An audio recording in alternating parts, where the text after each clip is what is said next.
Listen, the word for today is endurance. I want to speak to the endurance inside of you. Now, many of you right now, you may be laughing because you decided that today was the day that you were going to walk away. But I want to challenge you. If you have enough energy to even generate the thought process of walking away, can you imagine what you can do with that energy if you will focus it on enduring? Now, I know you might be discouraged. You might be going through certain circumstances. You may feel I don't understand those circumstances. But here's what I want to speak. I want to speak past those circumstances to you. And I want to speak to the purpose and destiny that's inside of your life. The Bible said that God has given us power to obtain wealth. I'm speaking to that power, that authority in you to obtain wealth. I command it to be unlocked on today. I prophesy influence. I prophesy affluence. I prophesy purpose and destiny inside of you. You are greater than this challenge. You are greater than this circumstance. It will not take you out, but this will be the greatest testimony that you ever endured that will reap the greatest harvest in the midst of your life. Be encouraged, be strengthened. Listen, y'all, it's cold. I do not like cold weather at all. I thank God for heat. But listen, I want to get on and encourage you today. Listen, I don't know exactly what you're going through, but I know some of you are out there, you're feeling discouraged. You're feeling like there's no way, no hope, no how. You just want to walk away from the state, from this entire thing. You just want to give up, throw in the towel. But I want to encourage you, if you have enough energy to generate the thought process of walking away, how powerful would that energy be if you took it in fighting those thoughts to walk away and you decided to endure? I want to encourage you to endure today. The Bible says that God has given us power to obtain wealth. That power is locked inside of you. It's nothing that you need externally. It's what you need inside of you. So my prayer for you today is that you will tap into that which is inside of you, because when you begin to tap into the treasures inside of you, you will begin to live a purposeful life. So I prophesy purpose in your life. I prophesy influence in your life. I prophesy affluence in your life. And I prophesy a transformation that will blow your mind. Be encouraged through the process, and whatever you do, do not lose the word no is not a punishment. When we master that principle in life, we will begin to see greater success in our lives. Why? Because we will be able to move past the no. Many of us get stuck when we hear no. Why? Because some of us are not used to hearing no. We don't like to hear no. It goes back to our childhood when we used to have temper tantrums and pity parties when we heard the word no, that sometimes we miss out on the reality that sometimes the no that we're hearing right now is leading us to our ultimate yes.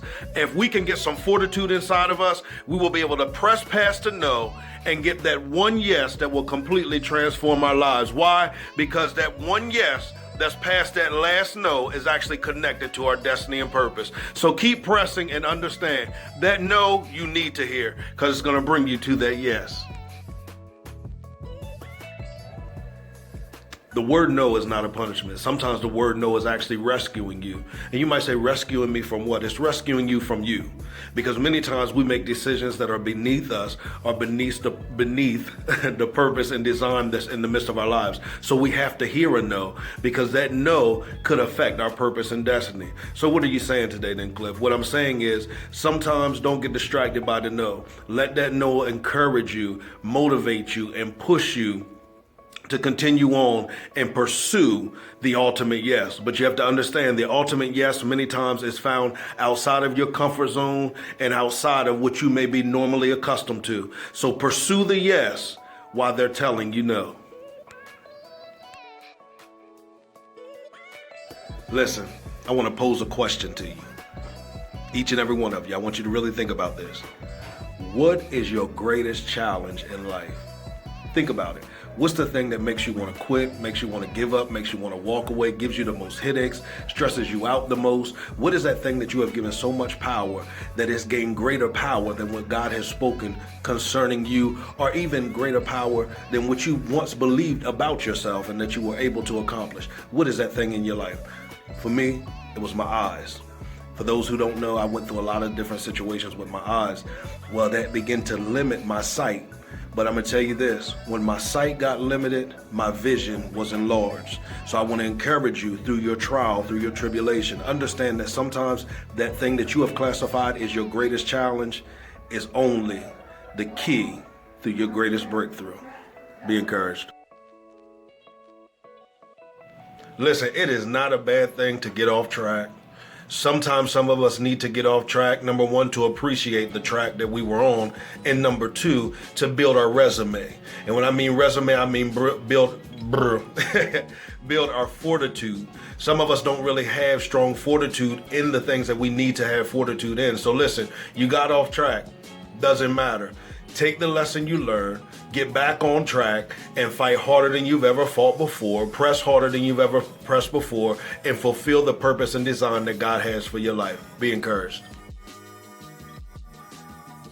Hey, I want to throw a term out to you, AQ. Your AQ deals with your ability to adapt to change or an environment that you may be uncomfortable with. I want to challenge each and every one of us to begin to deal with change from a different manner. Many of us have seen change as a punishment.